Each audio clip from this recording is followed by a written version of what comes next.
ফাতেমা হাতটা ধরে বলে দিস। ফাতেমা ডাক দিয়ে বলতেছে, ফাতেমা তুই জান্নাত ওয়াকস, আর তোর বাবা যদি একটা মন থেকে মনের অজান্তে যদি বের হয়ে যায়, আমির আমার আল্লাহ পুরা মক্কা নগরীতে আমেরিকার মতো আগুন জ্বালাইয়া দিবে। কিন্তু না রে ফাতেমা, তোর বাবার তারা চিনা না, চিনিয়া তোর বাবার তারা কষ্ট দিয়েছে।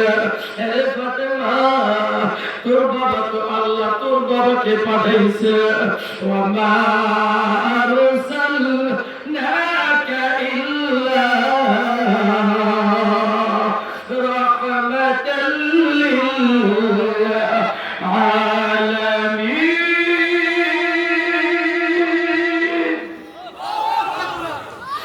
আমার নাটেশ্বরবাসী, কেমন মেয়ে ছিল আমার নবীর, কেমন মেয়ে ছিল আমার নবীর। এটা তো নবীর মেয়ের কথা বললাম। ও নাটেশ্বরের মায়েরা, আমার কথাটাও বলে যায়। আমি যখন নাকি কারাগারে বন্দী হয়েছি, আমার মেয়েটা 7 বছরের মেয়ে, আল্লাহ 30 পারা কোরআনের হাফেজা বানাইছে। আমার মেয়েটা ঘুমের ঘরে স্বপ্ন দেখে আমার বাবাকে পুলিশ মারা, টেলিফোন করিয়া আমার মার কাছে বলে, ডাকতে আমার মাগা বাবাকে পুলিশ মারে কেন? আমার মেয়েটা জানে তার উসিলা আমার পরিবারের খবর পেয়েছে। ঈদের আগে আমার জন্য ঈদের জামার জায়গার ভিতরে পাঠিয়েছে। ঈদের দিন আমার মেয়েটা জেলের গেটের ভিতরে যায়, আমার সাথে যখন সাক্ষাৎ গেছে, মেয়েটা আমার ডাক দিয়ে বলতেছে, আব্বু তোমার জন্য নতুন একটা জামা পাঠায়, কেন তুমি আজকে ওই জামাটা পরো না?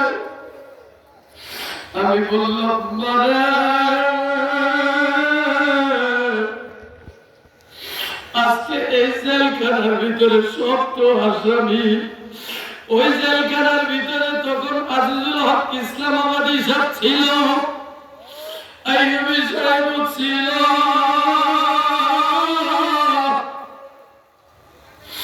কালকে যে বের হয়েছে বাবর, এই বাবরও ছিল।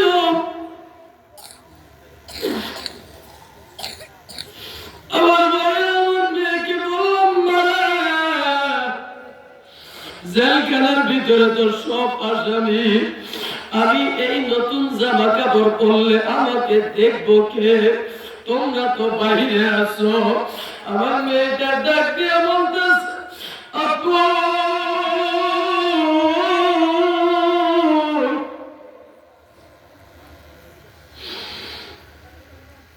কেউ দেখো আর না দেখো, আল্লাহ তো দেখবে।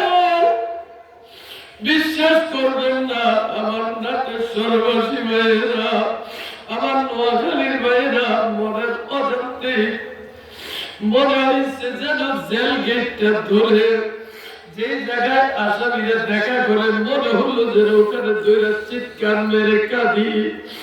কিন্তু আমি যদি কাঁদতাম, বাইরে যারা দেখা করতে আসছে তারাও কাঁদত।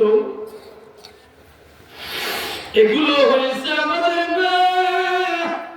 একমাত্র কারণ ছোটবেলা থেকেই আমরা কোরআনের শিক্ষা দিয়েছি। এই জন্য আল্লাহ পাক একটা নেক সন্তান দিয়েছে। ও মুসলমান ভাই, ঐশীর ঘটনাটা শুনতেছিলাম। এই ঐশী কত বড় নিষ্ঠুর হইয়া বাপের বুকের ভিতরে উঠিয়া বাপের কলিজার ভিতরে ছুরিটা ঢুকাইয়া দিচ্ছে।